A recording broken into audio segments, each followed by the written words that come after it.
Hi guys, today's episode is being sponsored by BDC's West Indian Supermarket here in Fort Lauderdale, Florida. Today we're going to be making for you all some vegan pulled pork. So for all my vegan and vegetarian friends out there, you all are going to love this easy recipe. So I went ahead and I prepared the jackfruit ahead of time. I cleaned out the core and I peeled the skin and then I shredded it up. And all I did was put it into a pot with some water and allow it to steam down until it was very tender. Here you see I'm pulling it apart. So you just want to do that, steam it, and once it's seen, you drain out the excess water and set aside.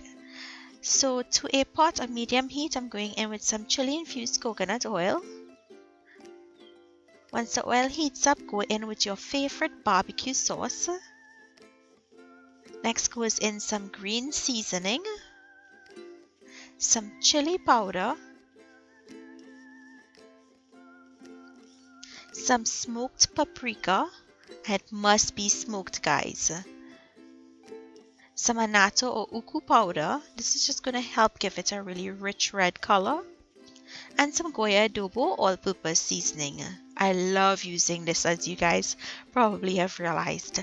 We're going to cook the sauce for about 5 to 8 minutes. After the sauce is finished cooking, you're going to go in with that steamed jackfruit and toss in that sauce to coat. You're going to allow this to cook for about 10 minutes, covered. After which you'll remove the cover and then spread this out onto a baking dish. This goes into your oven at 400 degrees Fahrenheit for about 15 minutes. This is what it would look like. You go ahead and you just pull it together.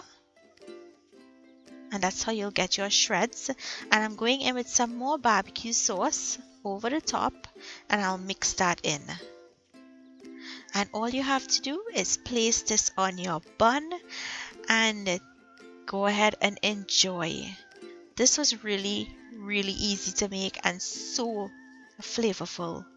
So I hope you guys enjoyed today's recipe. Thank you all so much for all of the requests I've been getting for vegan recipes. If you make it, let me know what you think. Thank you for watching and I'll see you in my next video. Bye.